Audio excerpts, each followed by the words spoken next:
please. Yeah, maybe it's safer on the computer. Yes, okay. Good morning, everyone. I'm really pleased to meet you here for the first session of our seminar. We'll try in these seminars to go deeply inside the work of colleagues that we think are of interest for carceral geographers. So I'm Christophe Minck. I'm head of the criminology department at the NICC in Brussels. So I'm a criminologist, and I'm working on the organization of this seminar with my colleagues Anna Schlier and Olivier Milot. And I thank them a lot for their help and support. Today I'm on the stage, but they will help me. And next time I will be I won't be on the stage. May I ask everyone to mute their microphones during the session? We'll hear today two researchers, Luca Pattaroni, who is sociologist and researcher at the Swiss Federal Institute of Technology, and Guillaume Drevon, who is researcher at the Luxembourg Institute for Socio-Economic Research, and also at the Swiss Federal Institute of Technology. We had planned to hear also Vincent Kaufmann, who is co-author of the book we'll talk about, but he's sick. So we are sorry, but we only have two speakers. The book we'll talk about was written in French, Manifeste pour une politique des rythmes, so manifest for politics of rhythms. And I think it's a really challenging book, which could be really interesting for carceral geographers. So the session will be organized as such. We'll give Luca and Guillaume 20 to 30 minutes to present the book. Then I'll make a few comments and ask the first questions, and then the floor is yours. After 1 hour, we'll have a short break just to let you refill your coffee cup. So if there's no other question or statement, Luca, Guillaume, the floor is yours.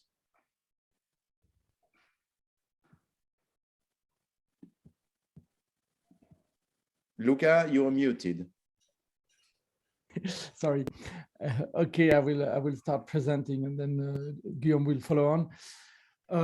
Thank you very much for the invitation, and we are really glad to discuss with all of you our book. And as it is written here, it's 5 authors, but it was co-written, and it's a long time.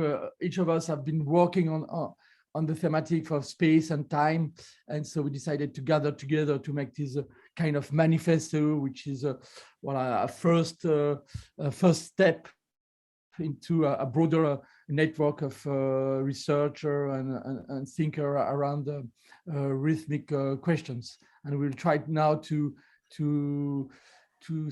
tell you why we believe going through rhythms is a good candidate for analysis, but also for political questions.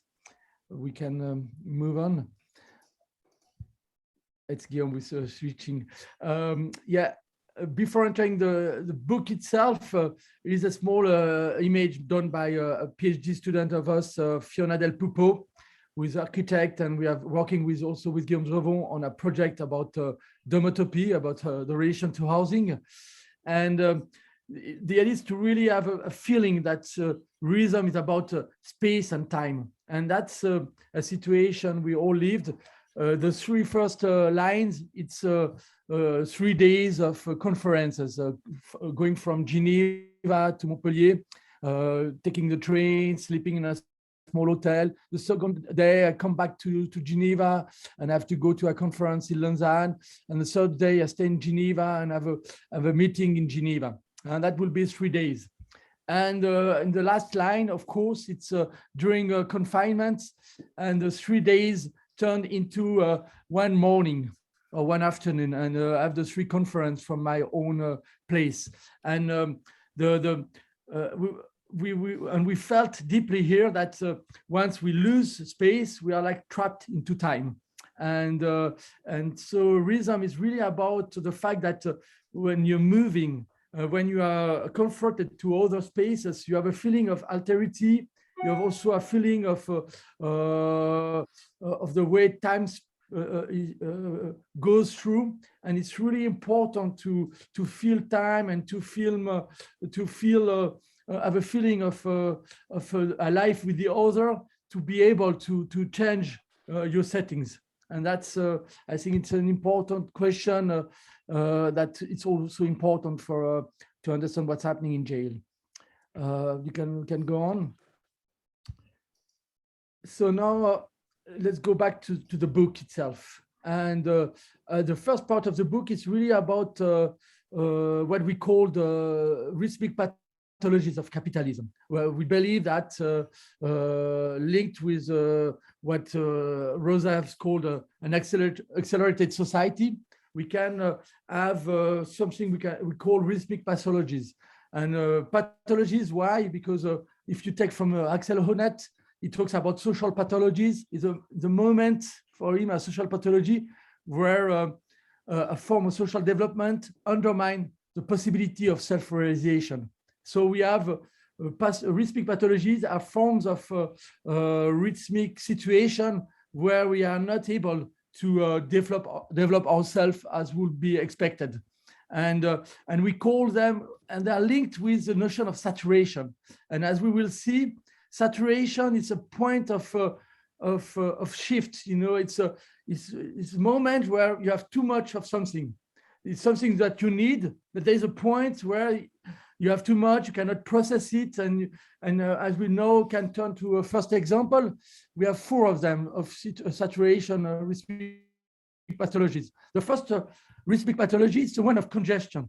When you have too many units, you know, it's linked with flows. And so you need flows, you need information units, but at one point it's saturated. So it's a functional pathology, and we call it congestion. And you know that if you want to work on that, you don't only work on time, but you also have to work on the size of the road, on the speed of the cars, so making them slower or accelerating. So the idea of rhythm, it's always space and time, but it's also always slowing down and accelerating. So it's not a just simple movement of acceleration and deceleration. Next pathology. Next pathology is suffocation. It's a moment where you have too many objects. You need objects, of course, but at one point you have a vital pathology, and that's suffocation. Next one is, yeah, you can turn to the next one again. The next one is dizziness. It's when you have too many signs, too many information and signals to process. That will be a cognitive pathology, and it's linked with the work of Citon in French about the economy of attention.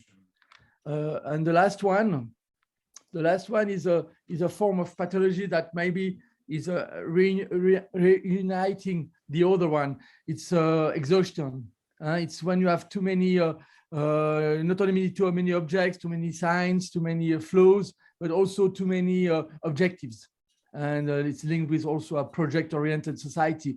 And burnout is also an affective pathology, because you lose motivation also. And so not only a vital one, functional one, cognitive one, but also affective pathologies. So we believe that rhythm are linked with the possibility to master and to contravene or to control those different dimensions of possible pathologies. We can move on. And so I'll let now Guillaume introduce it a bit more precisely what we understand by rhythm. Yes, of course. Thank you, Luca. Thank you for the invitation. We're glad to be here today for presentation of a very important, I think, book in our research project, because the co-authors are also sociologists, philosophers, or geographers. So the idea of the book is also to bring together the different approach. And I think one of the most challenge of the book is about what is the definition of rhythms to analyze contemporary societies, and because there is really extensive literature about rhythms in philosophy, in geography, in sociology, also in cognitive science. So the main challenge of the books is, of course, what the definition of rhythms, and we try to figure out a consensus around the definition with the idea of form. So the idea of forms go beyond just the idea of cadence or repetitions, or just analyzing of frequency of activities and the repetition. It's more about around the idea of of form, of way of flowing, so the idea of patterns. So the idea of definition of rhythms is both objective approach with, for example, patterns of activity, but also a time perception and more psychological approach of how people have a perception of daily rhythms, also their non-regular rhythms, and we try to figure out a definition around different kind of spatial-temporal forms. So we try in this figure to present these forms. So the first one is about the question of ordonnancement, which correspond to the succession of different kind of activity with different intensity. For example, the rest and after the work and after the sport and social activities, for example, with different intensity of engagement in the activity. That is the first form. The second one form is about how can we take into account in analysis of rhythms the idea of hazard, aléa, for example, in the rhythm patterns, daily patterns, for example, commuting or daily activities. We could encounter problem and aléas and the hazard which break the rhythmic pattern, the regular rhythmic patterns. So, and in these different kind of patterns, there is some kind of periodicities, regular or non-regular periodicities, with different peak and bottom in the pattern. So the idea is to put into perspective that rhythms have very important plasticities and variation in repetition, aléas, intensity, periodicities, and of course the spatial dimension is very important to measure these different kind of patterns. So there is an approach of time and space, and we try to identify some different kind of patterns with, for example, different kind of analysis tools or techniques, which could be inspired by, I don't know, data science, mobility studies, or for example, time geography. And we would like to present different research results that we develop in the past years in Switzerland, for example. The first example is about the static approach of rhythms. So we try to figure out the different daily types or kind of daily activities in Switzerland. And on the left of the slide, we have the rhythms of Switzerland during a typical day. And we could also identify some different kind of typical day depending time and space. For example, you have long commuters, you have people who stay in the proximity of their place of residence, where you have people that go very long during a day for, I don't know, travel and travel abroad, etc., etc. And that approach shows that there is different kind of daily rhythms with different forms in time and space. So that is the static approach. We try also to develop in link with computational science, dynamic approach of rhythms. And the idea is to understand how people take place in space and time during a day, during leisure activities, and also to put into perspective different kind of space.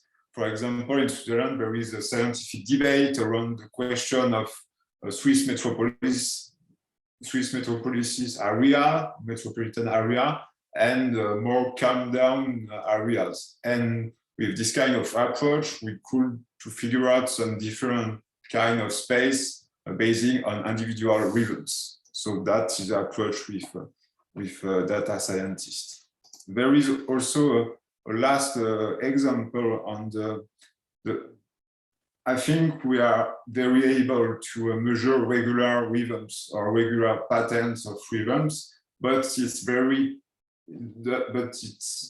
more difficult to take into account the hazard or alea in the analysis of rhythms. So, for example, with the case studies of the Montreux Jazz Festival with Luca, we are able to put into perspective the descriptions of daily rhythms that refer to daily commuting, daily activities, and the rhythms of the festival. So, and here we have a conflict, descriptions of daily rhythms, and also a need for example, stakeholders to manage this encounter between usual rhythms and exceptional rhythms. So that is different kind of examples.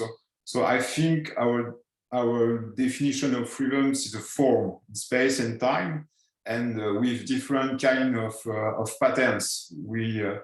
And we try to measure it and also to identify some spatial and social factors of different kind of rhythms.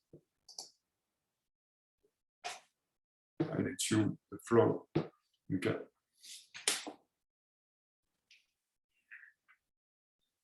Sorry. So as you understand now, it's start to understand that we use rhythm also to go from intimate relation from the body to space to broader system of territorial regulations, and so it's also a transcalar concept for us, and one of the important things is, as Guillaume just reminded us, it's the notion of time and space. It's really the dynamic relation of time and space, which we are trying to tackle, and so we also went toward the Lausanne Guattari because they have the idea that rhythm spaces the world.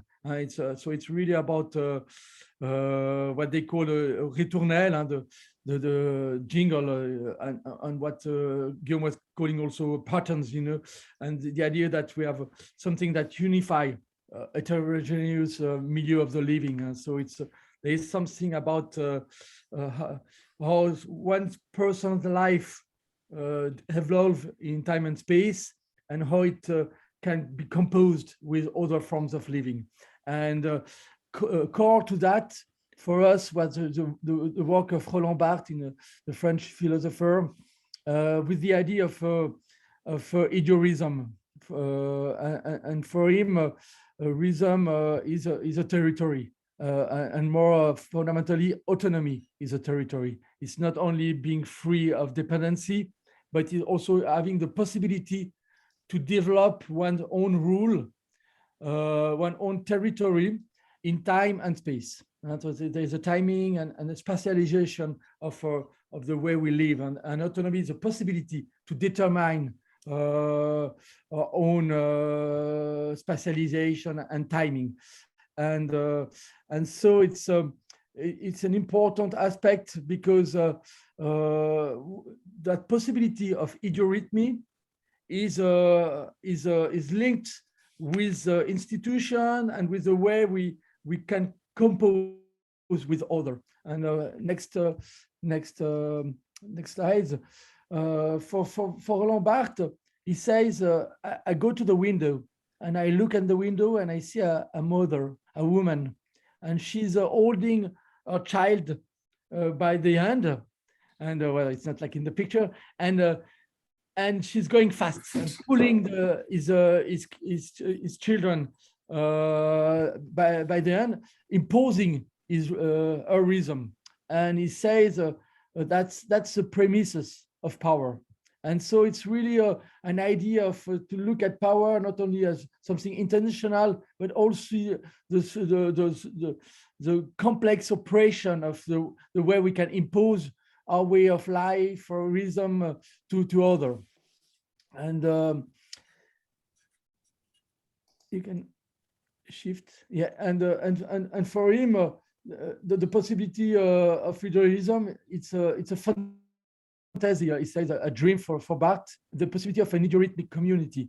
And he's talking about the montatos because there were people living in the monastery, but also people living in small cabin, and they all had the possibility to live like their own path. So it was not like in other type of cenobitism where you have the rule, you know, of Saint Benoit and stuff like that.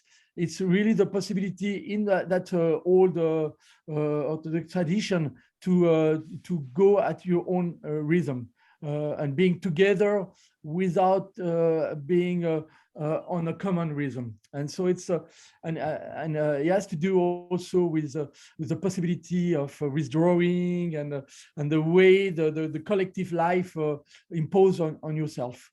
We can go on, and so for us the political question can be expressed as a choreographic question, as a question of how forms of life, forms of organization do impose and enable you to live at your own rhythm, and more broadly to develop a meaningful life, which is also mastering the objects, the possession, but also the dispossession of objects, of information, of objectives. And that's back to the pathologies. And we have an idea of choreography, which is not only the simple, the classical homogeneous choreography, but more like the contemporary forms of disruptive choreographies, allowing to compose with singularities and homogeneity. And so for us, it was really important to look at contemporary dance, because it was the inclusion of disruption into the composition. And to go, I will do it rapidly because we need time for the discussion. Time is running, yes. Hmm? The time is running, Luca. We have. Yeah, exactly. Yeah. But it's 10:30. We have up to 30 minutes, and we started at 10:07, I think. Okay, we have okay. 5 more minutes, and we have for politics. We looked at the three main rhythmic powers or potencies: one of emancipation, one of commoning, one of caring, and each of them. It's one axis also of analysis, of thinking about rhythm. The first one, we go through it rapidly. The first one is ideorhythmy. It's a possibility, I would say, to become subjects of our life, mastering time and space. And it's also mastering attachments and desires. And that's the reason it's really about slowing, but also accelerating. Sometimes you need acceleration to make excitement and meaningful life. And so that's the reason we did not want just to go toward the acceleration policies. And You can go through rapidly, and they're always linked with objects. Like here benches, but also not only objects, but also ecological affordances in general. Next one, and but also institutional affordances. Maybe basic income, maternity leave, paternity leave are institutional elements that allows to master time and space.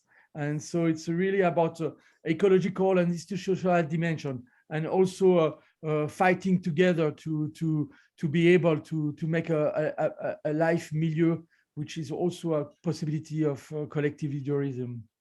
You can next one is polyrhythmia. It's the rhythmic power of composition. So it's not about the rhythm and emancipation, but it's also rhythm and composition, and where we come back to choreography and the question of commoning in a society open to singularities and difference, and that question of commoning, it's a question of collective moment. You can move on. The idea also, it's we talked about choreography in dancing, but free jazz, it's also interesting, and collective moment where we determine our rules and but also our spaces. The occupying movement is also both about ruling and about specializing. Next one. Next one. Effervescent. And it's also about, if you go toward the urban policies, it's also about how do you compose with speed differentiation, the possibility of stopping by, and so it's really about how we compose different rhythm, but different also presence to the world. Next one, and the last one we looked at was we call it eurythmia. Maybe it's not exactly the good term for the moment, but it's also the idea of the founding back a rhythmic caring power, the power of anchoring, of hospitality. It's a way we articulate human and non-human, for example, rhythm, and we can. It's the way we let the living entities grow nearby us. Next one. It's also about the way, for example, human activity, we lower down light at night to open the city also to nightlife for animals and stuff like that, and also the permaculture, the gesture of going at the same rhythm, and which is a fundamental element for not only for emancipation but also for caring. Last one, and so it's so we had the idea of that the mother also pulling a son, but it's also the hand going along the precarious people. So that's double elements. Last one, it's just about the idea that we are not only working on cadences, but also on spatial distribution. The idea that a freeing and also and more broadly a policy and a politics able to cope with the problem of climate, the problem of capitalism, the forms of alienation is always someone working both on spatial distribution and timing. And it's also about breathing, slowing down, but also intensifying, because when you miss some elements, you also miss meanings, and that's something that will come back, I think, with jail. And how do you give room for disruption and so on? Okay, that's it. 35 minutes. Thank you very much. Maybe you can stop sharing your screen.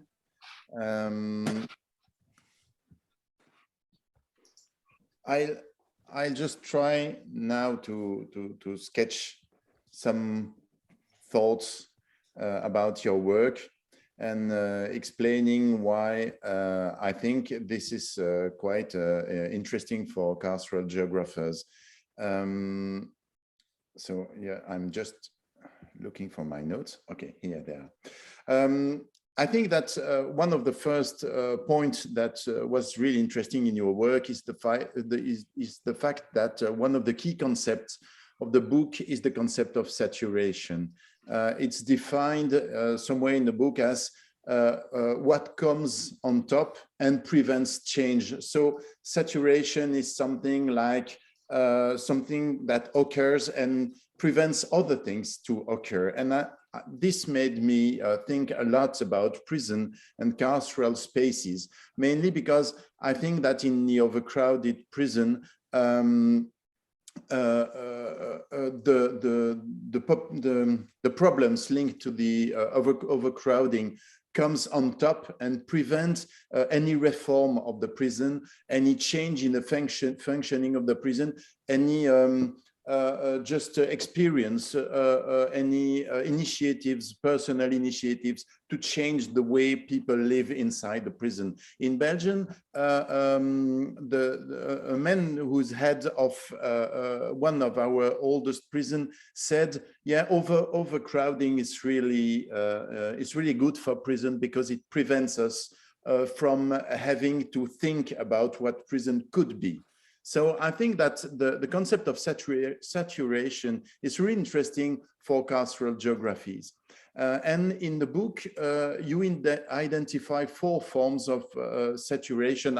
I made my own translations, so I'm not sure it corresponds to yours, but the 4 forms are congestion, suffocation, dizziness, and exhaustion.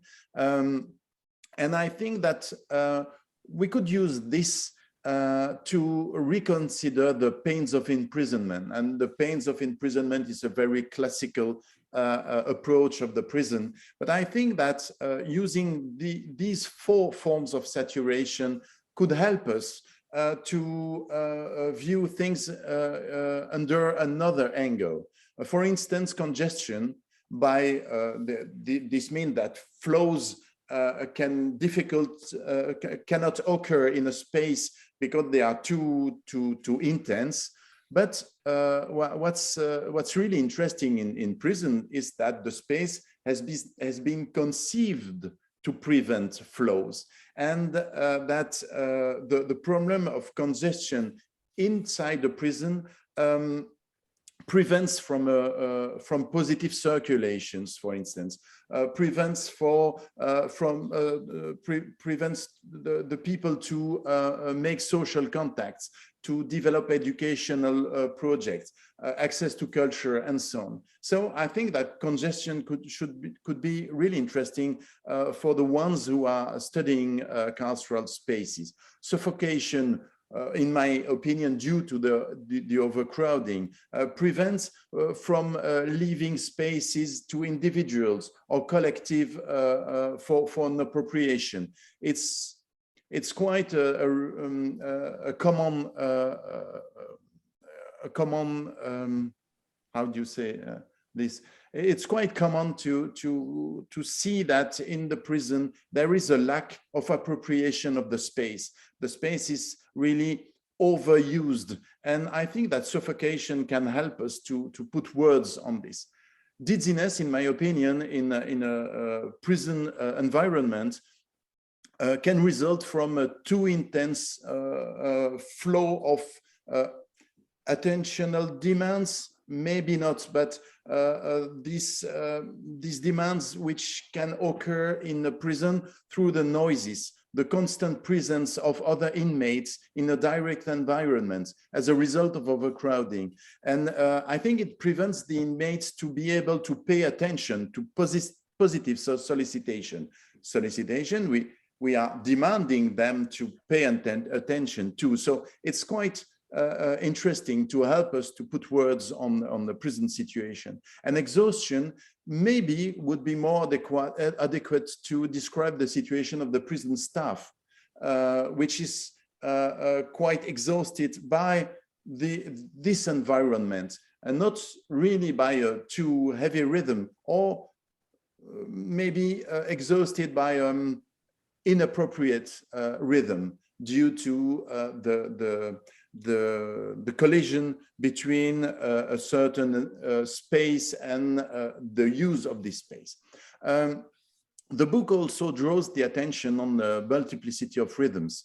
And I think that due to the promiscuity in the prison, the relationship between individual and collective rhythms is really interesting, because it addresses the question of the difference between my own rhythm and the rhythm of the co-inmates, but also the rhythm of the institution. With a very strict schedule, with moments which cannot be changed and so on. So it's also a way to address questions about what does it mean to live in the prison space and time. There's also something really interesting in your book. It's the fact that rhythm is not only a regularity. It's not something that goes on always the same, because we know about the repetitive rhythmic of the prison. We know about it, but the vision you develop about a rhythm is also the vision of a rhythm as a constant variation through the encounter between different idiorhythms, and so individual and collective rhythms. And it would be really interesting to look at the prison under this angle, because I think that there's a strong question about what becomes of all the rhythms of all the people living inside the prison and working inside the prison when they are confronted to the rhythms of the institution. And you talked about the premises of the power with the example of this mother going to school with her kids. And I thought at this time that in the prison, the imposition of a very strict rhythm to the inmates is maybe one of the more powerful way of I don't know, crushing the inmates. And in this way of thinking, I think that the difference you talk about in the book that Barthes makes between schema, regularity, and rhythmos, fluidity, could help us to identify the collisions between two different types of rhythms inside the prison, with an institution which has a really schema type rhythm, very regular, not allowing variations, and all those individuals, including the workers, who could want to develop their own rhythms, their fluid relationship to the collective and individual rhythms. So I think also that there's another point that was really interesting, and maybe one of the most challenging things in the book is the attempt to escape the binarity. We all know that we have social scientists, we had the temptation to create categories and say it's black or white, it's one or two, and so on. And I think that the approach through the rhythms and the attempt to escape binarity is really interesting. For instance, prison is mainly analyzed as closed or open, the time as repetitive or anarchical. But I think that this could help us also to put more emphasis on the fact that there are daily, monthly, yearly variations there are maybe places in the prison that live under different rhythms as others. For instance, the rhythm in a cell isn't the same as in a corridor or as in the room where the families come to visit the inmates and so on. And this could really be interesting to escape the temptation of saying, yes, but time inside the prison is just a repetition of the same periods. And I think that here there's a strong link between time and spaces. And this could be really interesting for us to better understand how a prison can function. I also think that beside these attempts to escape the binarity, there's also a call to dynamic studies in place of static ones. So prison is too often studied through stocks and flows, and we should maybe we should more pay attention to the fact that it's not just flows or stocks, it's also relationships between all these elements. And I can remember about attempts to study prison under the angle of circulations and so on.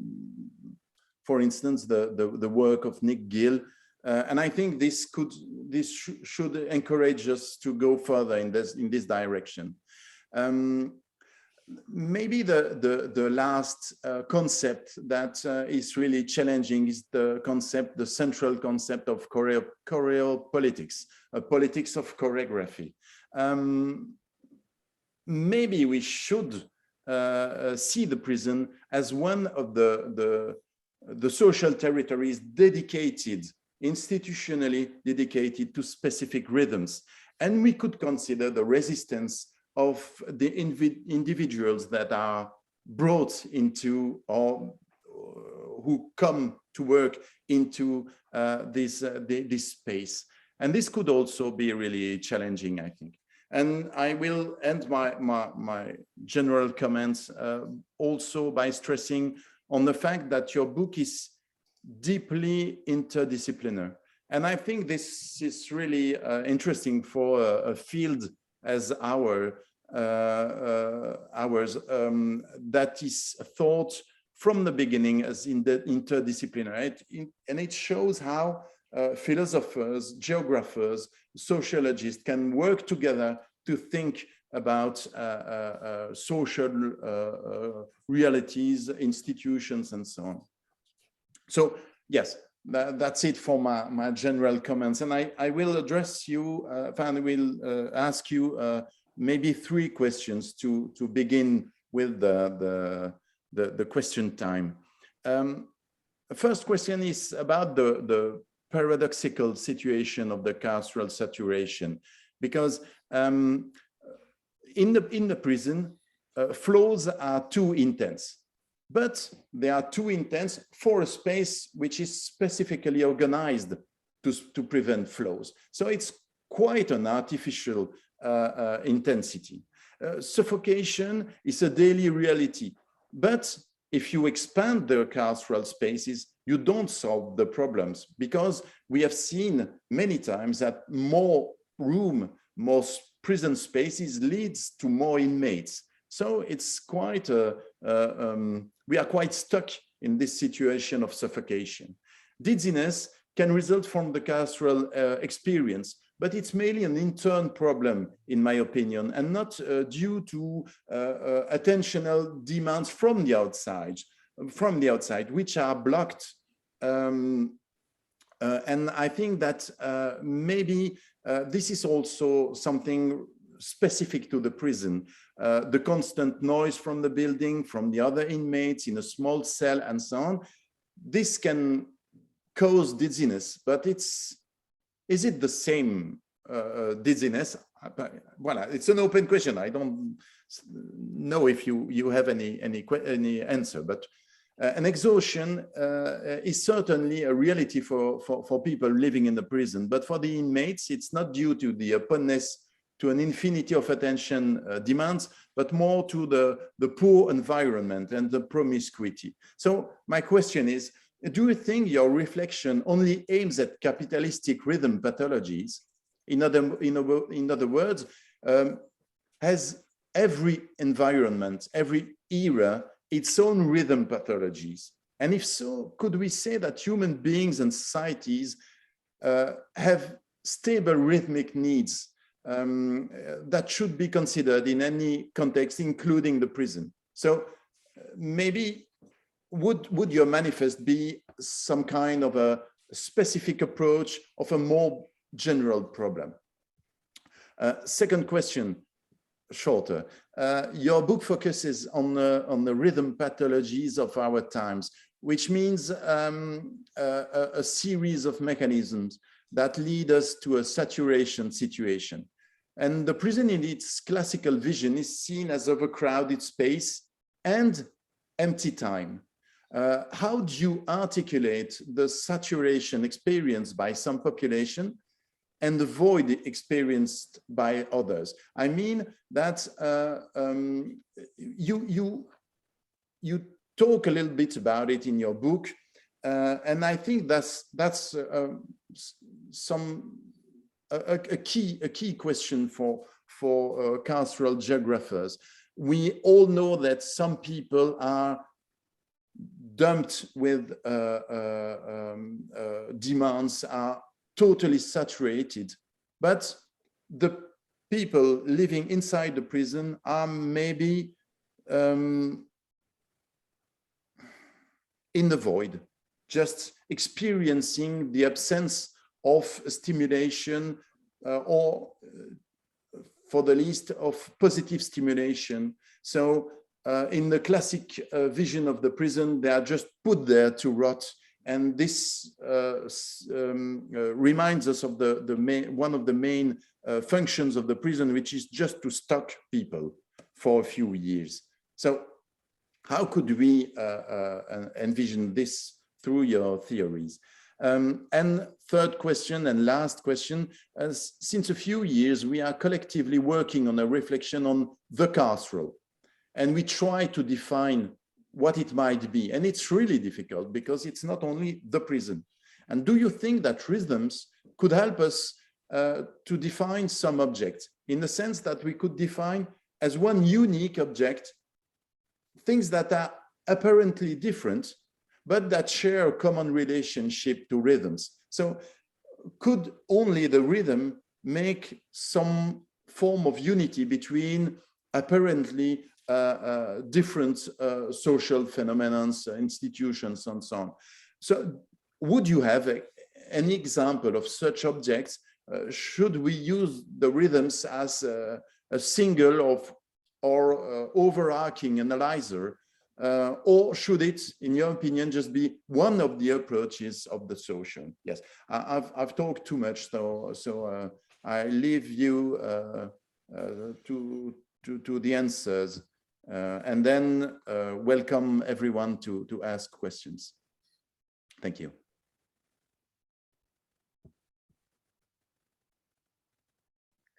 Thank you very much. So I don't know, Guillaume or maybe I start. Yeah. I start saying thank you for the general reading, generous reading, and but also really relevant and for the question, which are important and complex. So we are trying to go. It helps us also reflect on what we have been doing, you know. So it's also really a work in progress, and that's really the reason we called it a manifesto. And maybe for the first question, and I will also maybe jump to the question of Jennifer Turner. I would give you a part to what she asked, because you ask if it's behind that question of rhythmic analysis. is it not only about capitalist pathologies, and there's something more fundamental in it, and I believe we believe that it is the case, and it's also linked with the different things we have been investigating. For example, part of my reflection comes from working with squatters and cohabitation in small settings, you know, and the link between dwelling and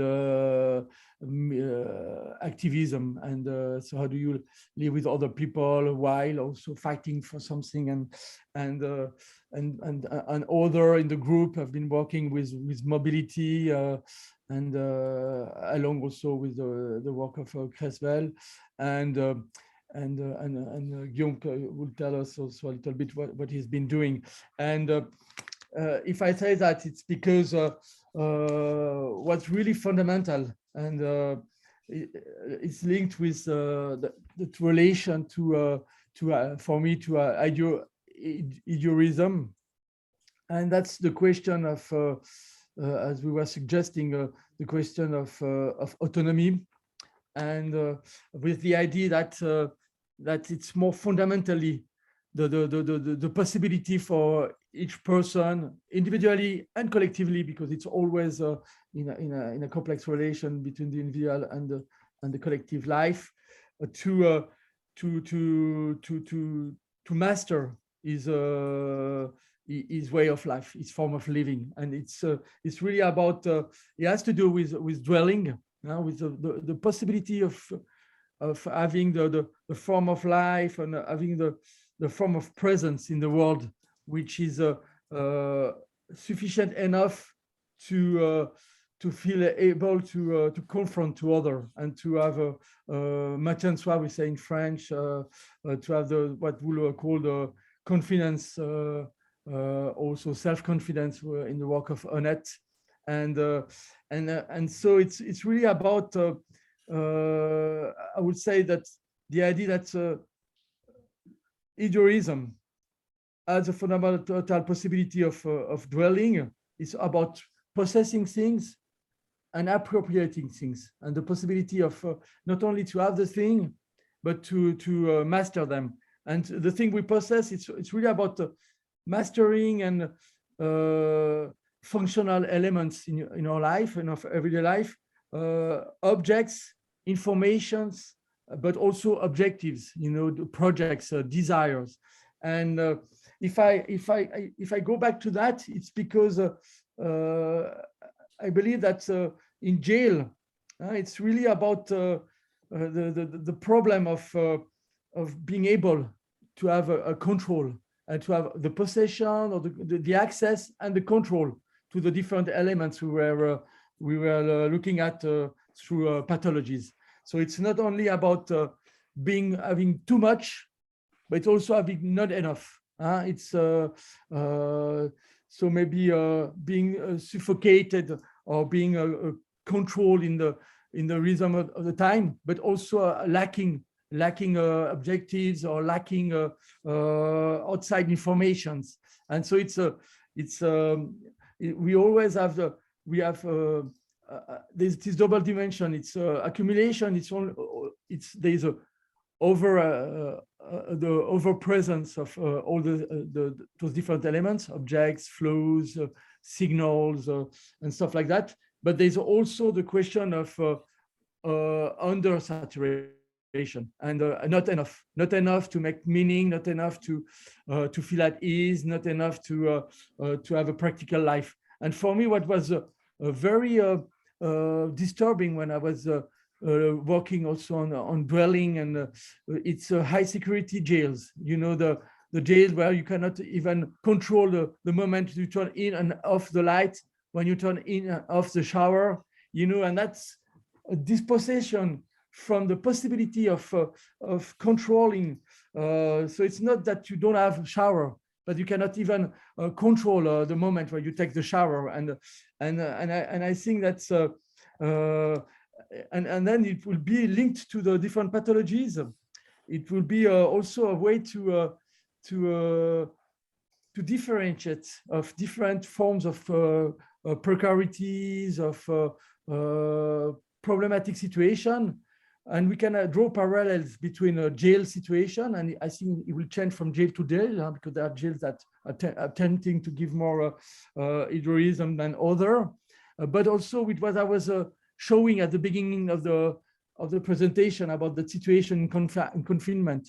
In confinement, the people who were still working a lot, like academics on Zoom, we were not lacking of objectives of solicitation, and but we were lacking of possibility of movement, and also the time relapse that space give us. You know, the time you need to go from one place to the other for a seminary, or from one class to another. You know, and so it's a specific situation where you are trapped in space but saturated with objectives.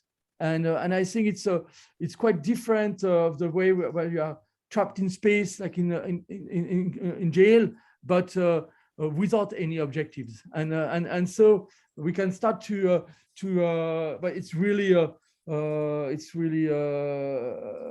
fuzzy the way I'm describing it now. But I think it's interesting to see that behind the question of suffocation, dizziness, there's always the question of too much and not enough. And I think, and maybe when I was listening to you, Christophe, it's not too much and not enough, but it's also what kind of information, what kind of signals, you know, the difference between noise and music, you know, and you were suggesting, you know, yeah, there's lots of noise in jail, you know, and so it's there's this double two times two movement, you know, one about the possibility to have signals or not have signal, have objectives or not, and then the possibility of the type of signals and objectives, and also the question of and then the question of how do you master them. And so it's for us rhythm analysis. It's really about that question of an unembodied individual or person, and the way it is able to have a form of mastering in relation with the other of the elements which are necessary to give meaning, but also to develop a practical life and to feel at ease. And so there's a fundamental relation to other analysis we have been doing those past years about ways of life, you know, and what gives you a meaningful way of life, to feel at ease, to build up social relations, and to be able to develop projects. And I think that would be yeah, well, that's some elements of answer, but there's much more to say. Guillaume. Yes, I have nothing to add to the comments of Luca. So of course, when I prepared the discussion, so I'm trying to thinking to how to transpose our reflection and discussion that we expose in the book to the carceral context. So I think there is different link of analytic approach, because there is a game between the scale, geographic scale. So in our approach in the book, we are more thinking about, yes, spatial planning, territories, urban areas, and so on. And yes, how to translate this approach to transpose this approach to carceral context. So I think the difference is about, yeah, in the carceral context, under your control, because I'm not an expert of carceral studies. So yes, the first, there is different kind of pathologies concerning saturations. For example, I can imagine there is some kind of under-saturations or under-descriptions in rhythms. So we are another routines in daily time. So with very structuring time and very precise schedules and so on. And yes, so there is no possibility of rhythm description, no possibilities of surprise, no possibilities of other kinds of rhythms. The daily routine never change. So I think this is the point of tension between the two approaches. So I think there is also the question of analyzing rhythms in carceral context. So I think we could transpose our analytic tools to carceral context, for example, by analyzing some patterns of activities, pattern of stress, patterns of psychological configurations facing a very over routine way of life. So, and yeah, I think the question of the transposition is not. It's possible by change our approach from I don't how to say that. So normal life with possibilities of description, surprise, and change in daily rhythms, and no possibility of change. So I think this is the tension between the two streams of reflection.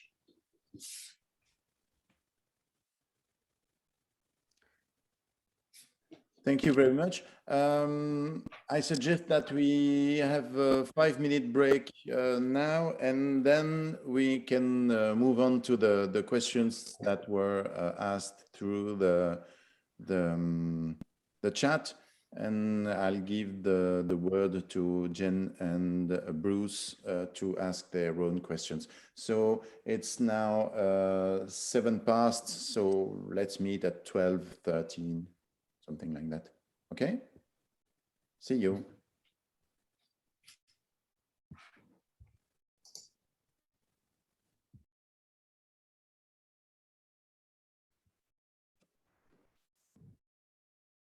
Hi, everyone. I hope the refill went well. I suggest that the people who have questions ask the questions themselves. You know, I think it's nicer. We can see other people, and in these times, it's always fine. So, Jennifer, can you hear me? Can you ask your question, please? Thank you. Yeah. Hi. Thank you. Thank you so much for the interesting presentations. Christophe, I really enjoyed your discussion today also as well, because I think it really helps for those of us working in intrinsically prison-based settings to kind of pull together these theorizations. Now, I sort of got two questions, and I know you've already spoken a little bit to those, but I ask these as a wholeheartedly self-confessed non-French speaker, so I haven't been able to engage with this work on the same level that Christophe has already. So I suppose I just wondered, again, for those of us, and there might be people like myself in the room who've not only been able to not engage specifically with this text, but also your wider portfolio of work. If you could just give us a little bit more of a context to the kind of, and the background to your theoretical work. You know, where does it emerge from? What are the intrinsic kind of case studies and major influences? I know you talked a little bit about theorists and so on, but again, perhaps that's too blunt and impertinent a question to ask. It shows my own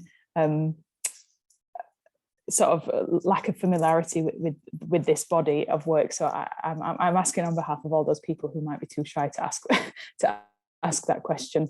And the second part of my question was, I'm not a sociologist, I'm a geographer, but I have been most familiar with kind of mobility scholarship and kind of Tim Cresswell's work on the constituent parts of mobility, where I think rhythm is one of those constituent parts. And also it brought to mind David Seaman's sort of place ballet work when you talked about the dance and the choreography of movement there. And although carceral scholars have, including myself, done some work on carceral mobilities, we've not really unpacked these constituent parts or these theoretical specificities of movement thus far. And I find that quite surprising because your presentation is so interesting for that kind of thing. So broadly off the back of that, I just wondered if you could speak a little bit more about what your hopes were for the intended application of this theorization. You know, should carceral scholars definitely pick this up?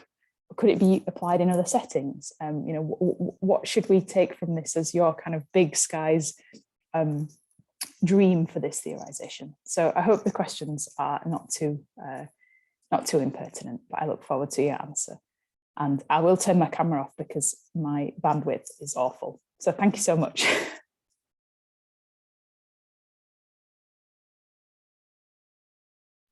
You want to start this time? Please, you can answer, and then we'll ask Bruce to ask his question. Yeah. So I'm not sure to understand the question. It's about how we challenge, for example, the theoretical approach of Tim Creswell and mobility studies with our approach, right? Yeah. Yes, there was a question also around the relationship with the work of Tim Creswell, and also about your dreams about the effects of your theories or the use of your theories.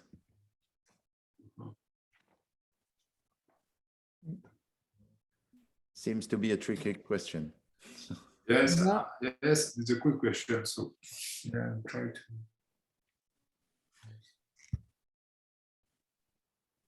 Where is Vincent? Not for Creswell, but no, but I can say something.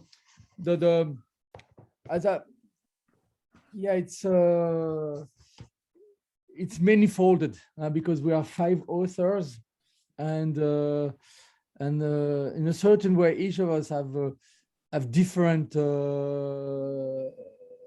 theoretical background, and and in the same time we have it's a manifesto also. So we also decided not to discuss all the state of the art, but to discuss authors and books that were meaningful to the thing we were trying to construct together.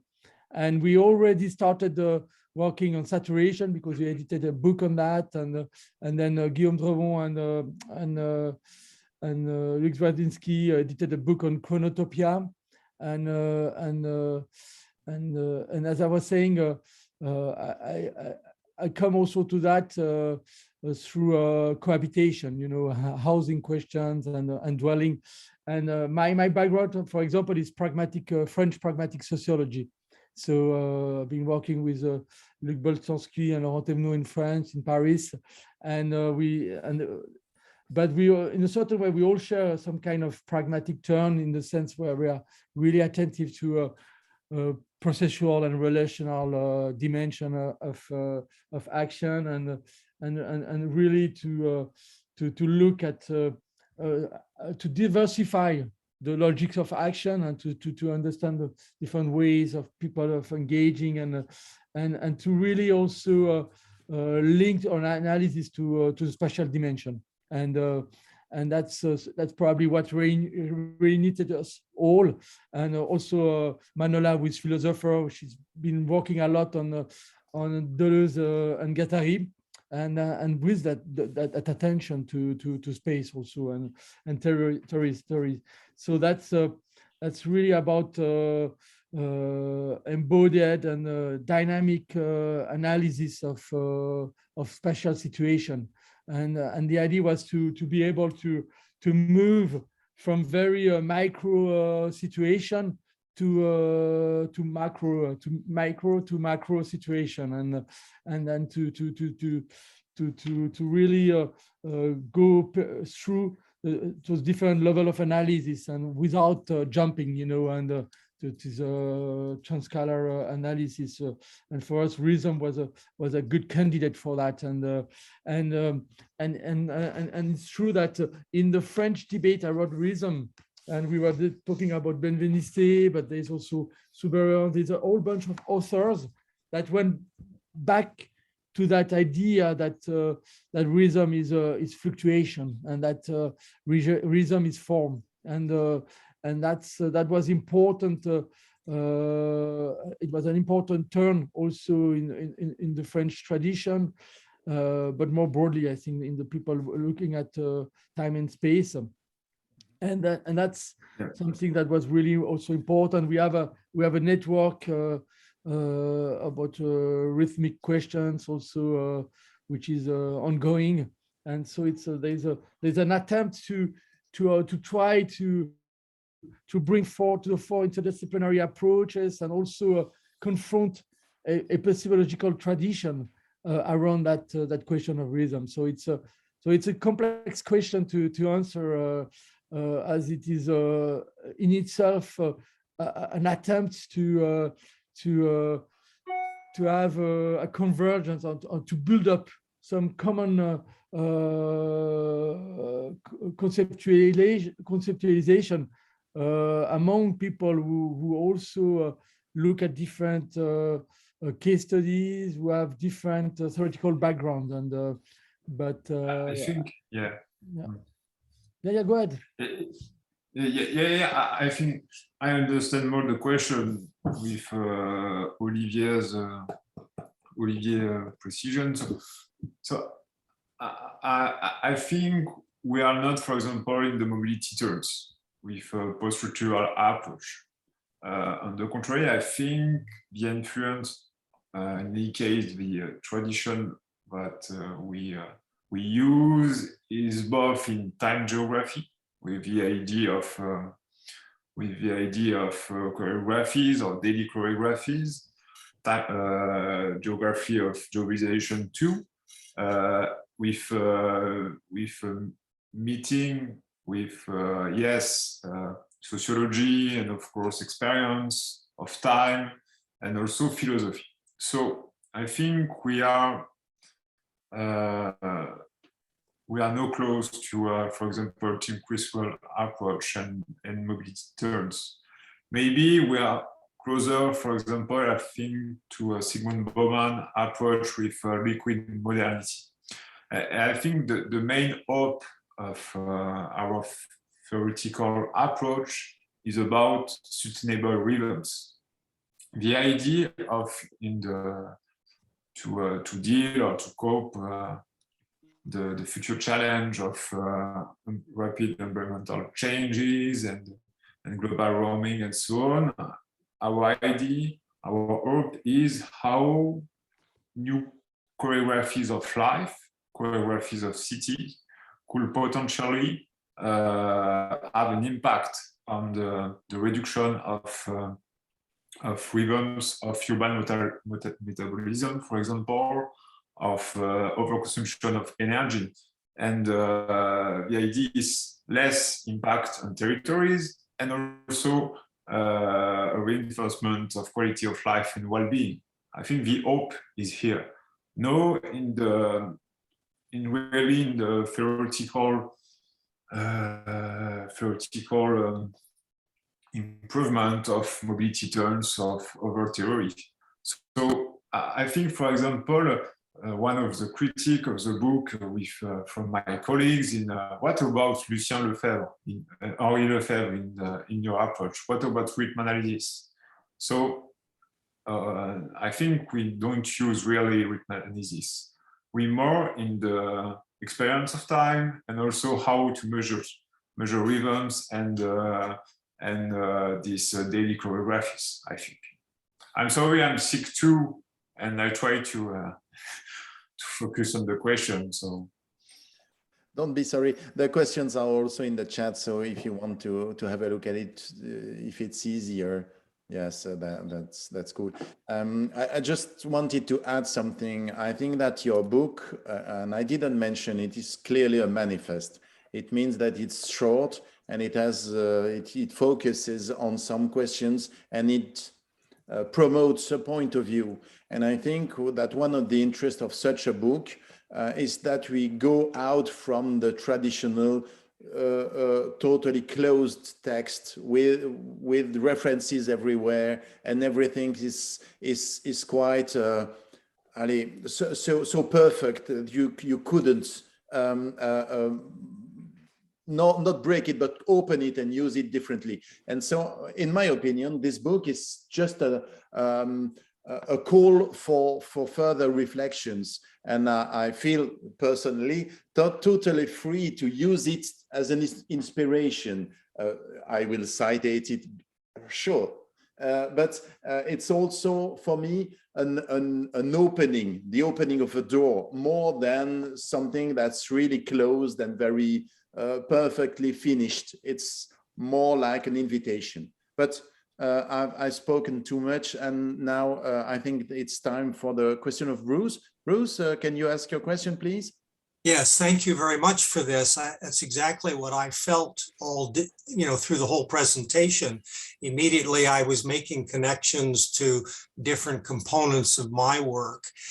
Two in particular struck me. One is that I've been working a lot on Middle East city networks and the connections between cities in the way that guardians or regimes try to impose patterns of urbanization on multiple city networks. And so immediately I began to think at a deeper level, simply beyond just issues of controlling traffic flows or surveillance patterns and so on, but also the effect of rhythms and different approaches toward rhythms on structuring social control in these cities. And so in Abu Dhabi or in Dubai, the way the policing attempts to control bodies and the rhythms of bodies, spaces, and control issues of how carceral spaces like prisons or immigration centers create rhythms. And so immediately you've opened up some very interesting thoughts for me at a somewhat different, deeper level than that provided by a lot of urban planning and studies about urbanization. The second context is really, for me, Palestinian prisoners, because a lot of my work has been in Palestine. And so the issues of how resistance to power in carceral spaces is about resistance by taking the body and body politics and making a statement about alternative rhythms. And so resistance in that context is about, I'm going to take my body out of these rhythms that you've imposed on me and screw you in the process and take whatever results come.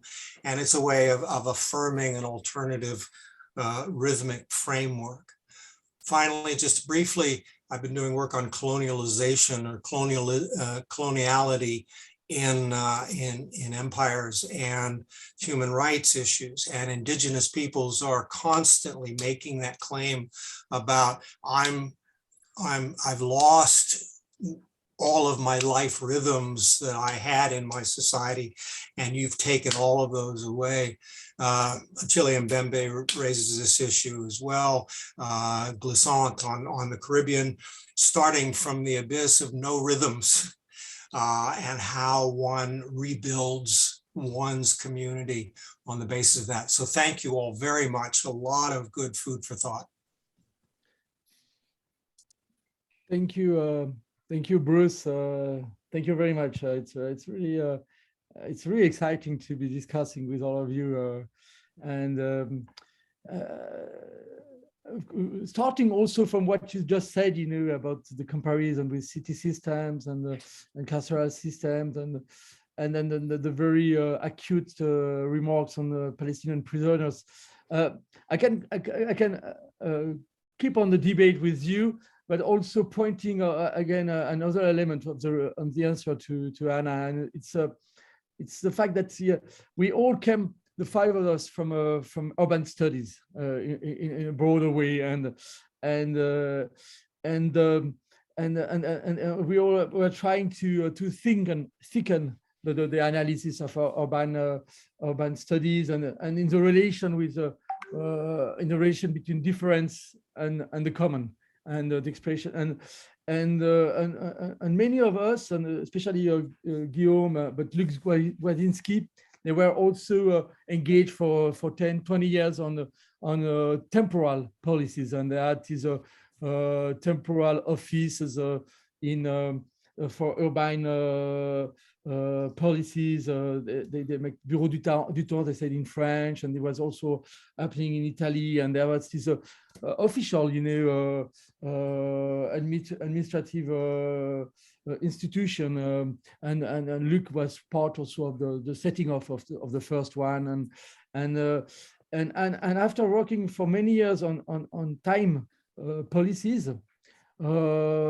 we realized that the question of space was of utmost importance. It was also of utmost importance because we were, all of us, and Manuela and me, and we're looking at occupations, at the fact that urban struggles were around having space, and that's in a certain way the progress of neoliberal policies plus of strong regulation, land pressure, or even concepts such as smart cities. They were like contributing to a guaranteed city, certified, with less and less space for expressing, for experimenting, for breathing, and that's bring to the fore the question that we had to go back to the question of the body and to the question of space, and with reason, the idea was to really bring that back into play, and just not make and one of our point of discussion, and I've been presenting also with Hartmut Rosa a book and discussing with him, it was also that acceleration theory were much more toward time, and there was no thought about space, and that's the reason the idea was to contravene against the specific forms of operation of smart cities, was to bring back into play not only reason, but beyond reason, the condition of emancipation, and also of commoning, and so that relation of difference of commoning, and that's the reason for carceral situation, difference and commoning are both completely under over-controlled, and I find it very stimulating what you say about the moment where you withdraw to your own body as a unique source of the ultimate source of reappropriating of idealism in a certain way, and that's I think it's that type of also of back and forth between the very intimate situation and broader question of control and institution. That's exactly also what we were trying to open up, and to have a broader reflection on how do differences express in space and time, or do control function, not only, and so that's elements like that. Guillaume, sorry. Just a comment, the line with you, Luca. I think the idea of choreopolitics or sustainable rhythms put on the table the question of regulation. So how could regulate our rhythms of life, or our rhythms of consumptions, our rhythms of urban metabolism? That is really a political main objective of the book. So, and we are not the solution. We just put that on the table. So yes, of course, we could, for example, regulate Yes, industrial productions. So what about employment, for example?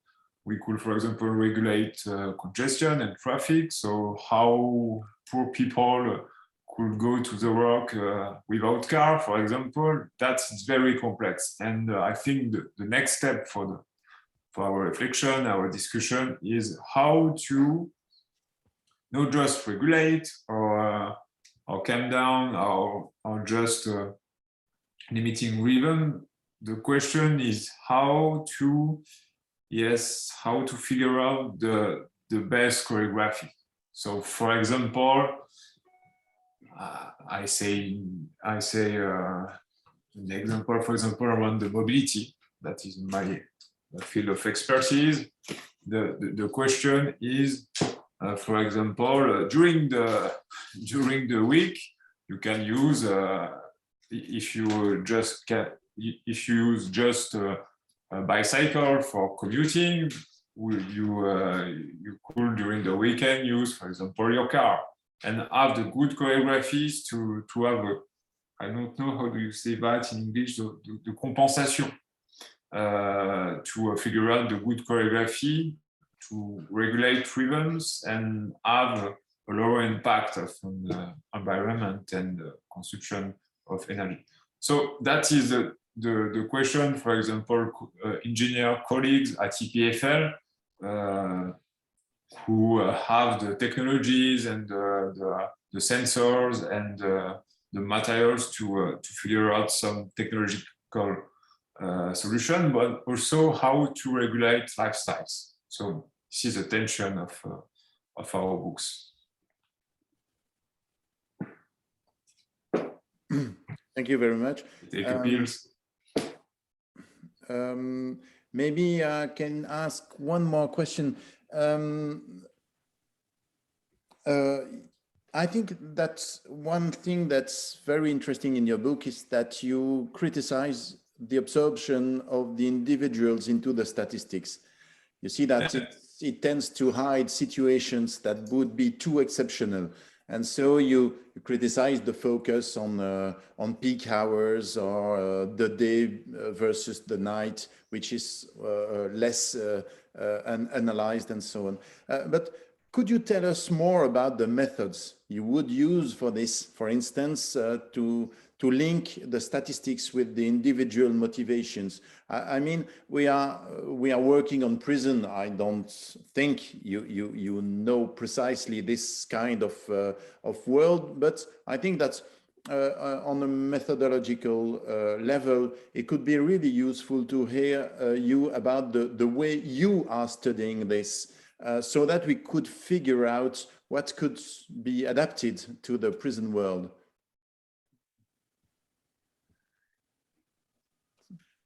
One of you, I don't know. Yeah. Luca, want to respond? Yeah, I started all. I want if you want to start answering. Yeah. Yes, I can start. So maybe I think we have to precise our idea of we do modeling, we do statistical approach and computational science. We have no problem with statistics. So the question, for example, in urban ecology, we just analyze stock of people at the place of residence. Yes, in this neighborhood there is this share of migrants, this share of women, and so on. That is a problem for us, and we try to put into perspective the how to put in motion this stock, and when we take the map of the flows and the people in motion, you have another map, totally another map. So there are, for example, in urban ecology, we have a reconfiguration of urban ecology in time and space. That is the main critique of our approach. So yes, I can say before, I'm not sure that we can transpose directly this kind of approach of people in motion in the carceral context. So yeah, maybe we have the same problematics of how to measure the composition in time and space of choreography. I think that is it's possible. For example, I don't know if there are studies which that put into perspective the patterns of people in the carceral context. I don't know, so that is possible. And I think in our approach, we try to bring together both the objective part of rhythms, for example, patterns of activities, and also emotional perception of time. That is the two sides of the same coin. And I think in the carceral context, that yes, we can apply this kind of approach. Yes, in the context of over routines with emotional perception of rhythms, and yes, you are in the dark, considering your time. So yeah, I think it's possible. So I don't know if Luca, you have some other comments. Yeah, it's part of the and and there's also Olivier Milo question and Anna's question. They all go in the same direction. It's how do we can we operationalize that, or at least for further up the debate and the empirical analysis, and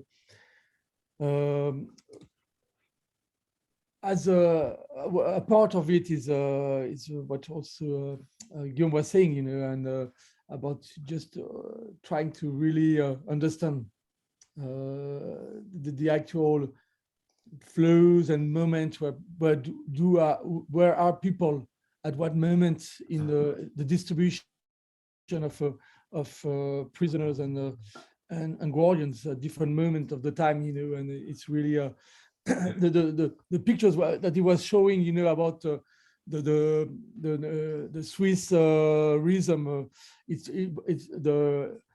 I don't think he said that, but it's based on the moment where you leave your house and how much you travel and when you come back. And that's the reason there's one, for example, there are graphics with patterns with people leaving at 9 and coming back at 10, and then leaving at 1 and coming back at 2, and going not far away. That maybe an old retired woman or a young student working at home. But it's also people that leave at 7 in the morning. They travel 150 kilometers or miles, and they come back at 9. And so even the comparison of the form of that relation, for example, to cell, to the metric expansion of how far you travel within the jail, that you can probably differentiate between different jails, and so you can have already some kind of metric distribution of moment, space, and within the relation to cell. And but we are now developing further tools to go toward what you are interested in. It's the project I briefly talked about, domotopy. It's really about how do you relate to housing in a time in a world of movement, in a moving world with pressures, you know, and is housing his home a place where it's pervaded by smartphones and where work goes up into your bed, and how do you manage to have a privacy, intimacy, and moment of and so we are trying to we are working with architects and trying to have a dynamic description of the way the space of the apartment is occupied, shared, linked with also connection to the outside, and so we have also a very interesting work that is an article which is about to be finished in English about 2 of the PhD students on the women working from home and the way they deal also the place of the work with a boundary object and the thickening of borders, and so that question of boundary objects, a thickening of space, of functional space and intimacy space. That's many elements which are really important in relation to the composition of body, space, and time. And I think that as soon as we have those tools, maybe the English article, we can send it to you to also see how we start. It's really linked with the gender emancipation and stuff like that. But it's really about alienation and also relation to the other within the apartment. It's what I was doing also with quarters, with cohabitation, and the fact that when you are in a cohabitation with strangers, you don't share fluids, and so the other is already more public than your family, and so you have to maybe to dress to go for the breakfast, and maybe the fact that he has been drinking in the glass is disgusting for you. So and those question of cohabitation, that I started to do that 20 years ago, that brought to me the question of rhythm. It's when I discovered Barthes. And so I think that question of Barthes use rhythm to study cohabitation in small communities. So the book, I don't know if it's translated in English, that book, it's a fantastic book about that, and I think it's a fantastic read also to study jails, and I really believe that you can have comparison between the jail system and also furthering it, because the idea to link it with saturation and beyond saturation to important elements of what is constitutive of your possibility of living a decent life or a meaningful life. Is really to not only to link it to structural analysis or even spatially and space and time analysis, but really about the dynamic of appropriation of information, of objects, of possibility of mastering the boundaries also, which are fundamental elements to not to completely feel alienated. And so the possibility to dwell in a jail, I think it's a fundamental question, which is a rhythmic question. Thank you very much. Maybe one last question before we come to an end. In the book, you mentioned 3 principles that should underlie the career of politics: eurythmics, and transition. And this last is related to the compatibility between human rhythms and what you call in the book cosmic rhythms, the rhythms of the world, of nature, and so on. Would you include in this the physiological and psychological rhythms of human beings? Depending on the nature of human beings, the prison can be problematic on the level of rhythms and so on. So is in this cosmic rhythms, do you include in these cosmic rhythms the very rhythms of the human beings? Maybe a shorter questions. Guillaume? Yes, in one word, I remember my father was a farmer. I think it's the most important example that in my reminder, Luca, that yes, the idea of how there is the example of my father, but also the idea of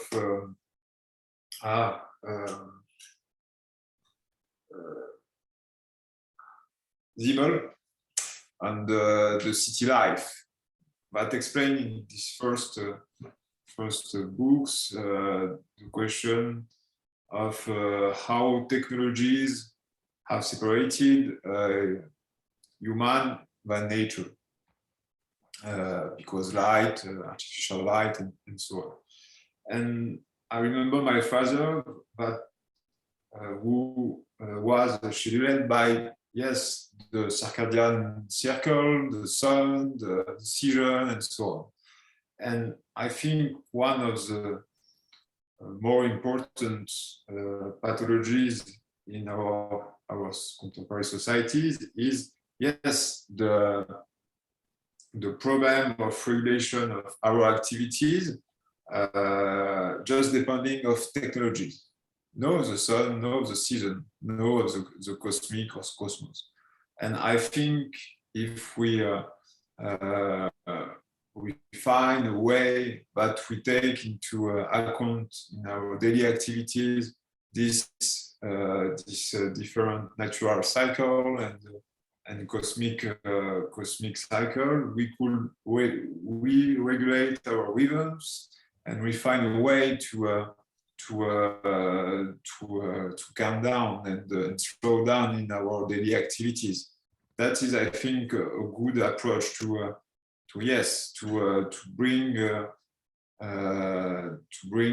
put into perspective new form of rhythms which are more human and natural, I think. Thank you. Maybe it's time to talk about the future and to announce the next session of this seminar. So Olivier, maybe you can say some words about it.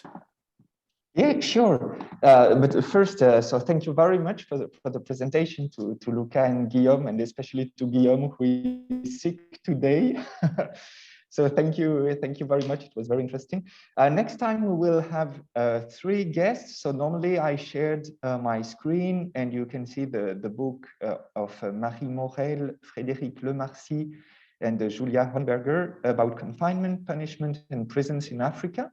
It will be in April. We don't know yet the exact day, but we will communicate it very soon.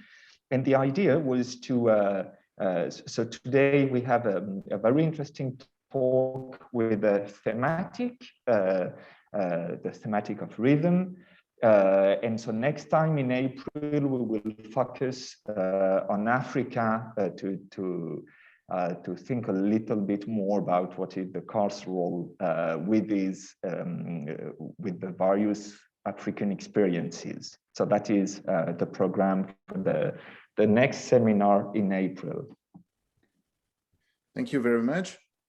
I must now remind you that the next event organized in this working group will take place on January the 25th.